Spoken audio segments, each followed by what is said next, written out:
One of the most clowned on FNAF theories post-security breach was Gregbot. The idea that this kid is secretly an animatronic. And sure, there is evidence to suggest it, but in Five Nights at Freddy's, there's enough vague evidence that you could make a decent argument for anything, however unlikely it might be. But in the big 2026, especially after Secret of the Mimic and Escape the Pizzaplex, was there any credit to this theory?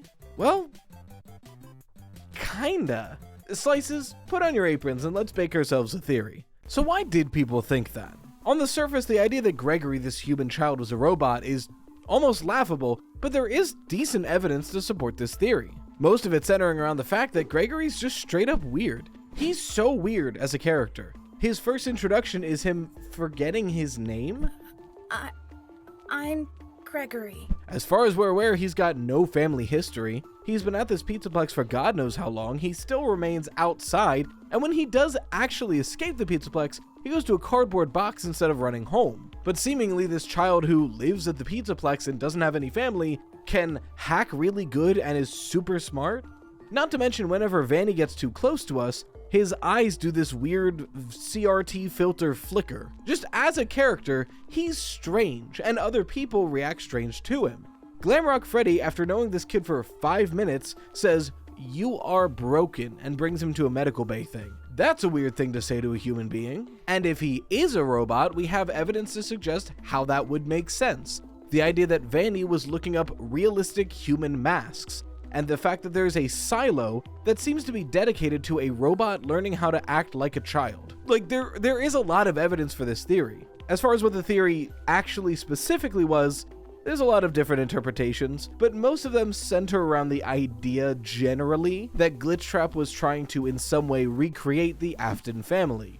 And when looking at what to replace the crying child with, making a robotic version of a small child like the crying child worked. It was good enough. Hence the creation of a Gregbot. But just before security breach happens, the moment before, Freddy and Gregory are somehow reset and freed from Glitchtrap's control.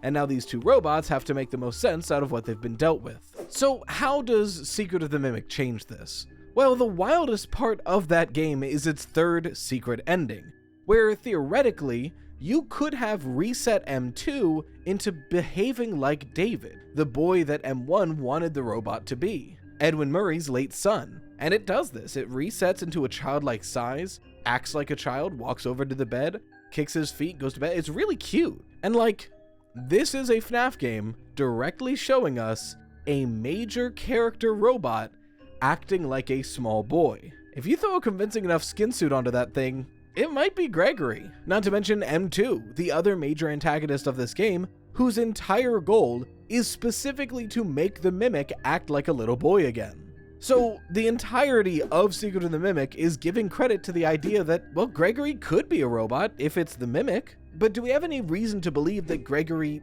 is the Mimic? Well, we have the Gregbot reasons from before, and Security Breach Ruin came out, which gave us 1,000 reasons to believe that Gregory is the Mimic, and one reason that pretty much debunks it entirely. Now, similar to Secret of the Mimic, the entirety of Ruin sort of gives credence to the idea of a Gregory robot, like the entire game existing at all. After all, the point of the game is that the Mimic can nearly perfectly recreate Gregory's voice. And we find out that it's currently trapped under the Pizzaplex with Gregory's backpack right outside the room, left there. There's a very logical through line to this if the true ending to the security breach is us failing, getting caught by an animatronic or by Vanny, and not escaping the Pizzaplex. Or even the main exit of leaving out the front doors, only to be quickly collected by Vanny once we're outside. If we as Gregory are the Mimic, and one of these bad endings happen, then logically the rest of it follows suit. Vanny captures us, traps us underneath the Pizzaplex, and leaves us there. Then when everything starts falling apart, we're still stuck there. But we still can pretend to be Gregory, so we use that to lure Cassie to let the Mimic out again. The entirety of Ruin works so incredibly well into giving more evidence for Gregory being the Mimic, except for the ending, which outright disproves it. While the Mimic is actively fighting Roxy, Cassie gets a call on her walkie-talkie from Gregory, the real Gregory, who's apparently been trying to reach her this whole time. He didn't even tell her to go to the Pizzaplex. She's not supposed to be there. And frankly, I find it beyond belief that the Mimic could one hand fight off Roxy and in the other hand talk into the walkie-talkie, and we wouldn't even hear that, let alone he can do that. But even if you're skeptical and you think that the Mimic can pull that off, immediately after this, the Mimic throws a forklift, jumps down, and we see its full body and both empty hands. It doesn't have the walkie-talkie anymore, and yet Gregory continues to talk to us through it. So there is a real Gregory. Or at the very least, this is basically confirmation that there is a Gregory separate from the Mimic. You could technically make the argument that Gregory's still a robot, he's just not the Mimic, but it seems incredibly strange to me to have Gregory be a robot that isn't the Mimic in a game where the Mimic exists. Like, it's kind of like double dipping, you know? So if Gregory isn't the Mimic, what's the point of all this weirdness? How are they connected? Why are there so many connections between the Mimic and Gregory? Well, like many of us had suspected, Gregory isn't physically the Mimic, but his mind was controlled by it, like Vanny. And now we might know how. Editing Rye here to tell you, did you know that you could watch this video early without any ads on it? In light of YouTube randomly demonetizing channels and the always fluctuating ad rates, I've recently started to shift the channel membership away from YouTube and instead have now created a Patreon. And now that we actually have an editing team, I can actually properly give you something in return, even if it is small. So if you're interested and able to, over on the Patreon, you can get things like priority questions answered on the podcast, main channel videos come out 2 days early and completely free of ads. I'm trying to slowly move over all the other scripted content too. I don't know if it'll be able to be early, but at least like the second channel theories, the podcast, things like that will also begin living on the Patreon separately so you can watch them without ads there as well. Same with the compilations on the third channel. Probably not the audiobooks. There might be a legal thing there. Regardless, as always, none of this is necessary, and if you are not able to support or don't want to, hey, your view, your like, your comment, subscribing, all of that helps the channel immensely, and I cannot thank you enough for that. But if you find yourself in a fortunate position and want to, there's a Patreon option as well. And again, a huge thank you to the people who are already subscribed to the Patreon. Your shoutouts at the end of the video. All right, now go back to watching Gregory. Cait did a really good job on this video. Any game that we see Glitch Trap in, whether it be Help Wanted, Security Breach, Ruin, Help Wanted 2, we see it have the ability to take over somebody's mind. Now, the specifics are never specified, but I tend to think that since the Mimic is Glitch Trap, very likely anyway, the way Glitch Trap takes over someone's mind is it iterates upon itself. It makes a copy of itself, like M1 to M2, M2 to possibly M3 being Glitch Trap, and all that the Mimic is doing isn't necessarily mind controlling somebody, but making a copy of itself in their mind. After all, the mind is sort of a biological computer. So whether or not this would actually work, there's enough wishy-washy science that it works in this weird sci-fi paranormal story. So Vanny isn't Vanessa being mind-controlled, but rather an iteration of Glitch Trap operating within Vanessa's mind. Now, the books have heavily suggested the same thing happened to Gregory before Security Breach. Stories like GGY and the full book Escape the Pizzaplex pretty much directly show us Gregory acting as though his mind is taken over by Glitch Trap. In GGY, he's killing therapists and anyone who looks into him, and Escape the Pizzaplex, he literally torments and tries to kill Cassie for an entire week, which if he's not being controlled by Glitch Trap is fucking crazy. Now, in the past, when I've made the argument that Gregory was under the control of Glitch Trap, the how always sort of felt flat.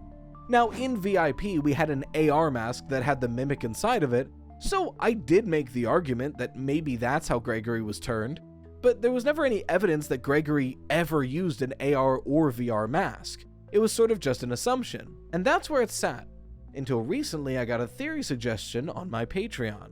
Now, I collect questions for the Freddy Fazbear Pizza Podcast, the weekly podcast we have on this channel, both via email and on my Patreon. And recently, a patron by the username Moose Guys suggested this.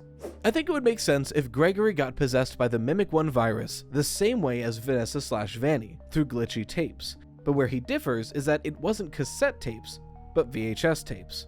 I think this due to the teasers before Security Breach, the Freddy and Friends on tour.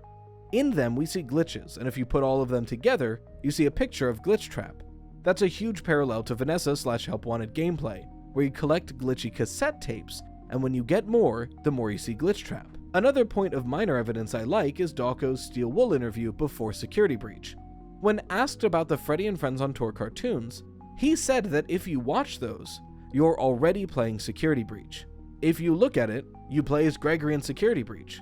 So if you're already playing it when you watch them, the person watching should be Gregory too. What an interesting take that is. And it makes a lot of sense. Think of that one very strange line right near the end of a normal playthrough of Security Breach. While we're in the elevator to the main exit, Vanessa's talking over the intercom, and she says, Gregory, I think you deserve a reward. It's emphasized, it's focused on. Frankly, it's so out of place that many of us make jokes about it. Like, why does she say it like that? But what if the reason that line seems like it's emphasized is because it is? Because it's a callback to something that we didn't actually see in-game, but something Gregory experienced. What if that's the line Vanny used to lure Gregory into a room to watch the tapes? After all, there's one secret room we haven't talked about in Security Breach so far, and it's the retro CD sister location living room looking secret room. It's a strange room, one that seems inexplicably important to the lore, but never really explained why.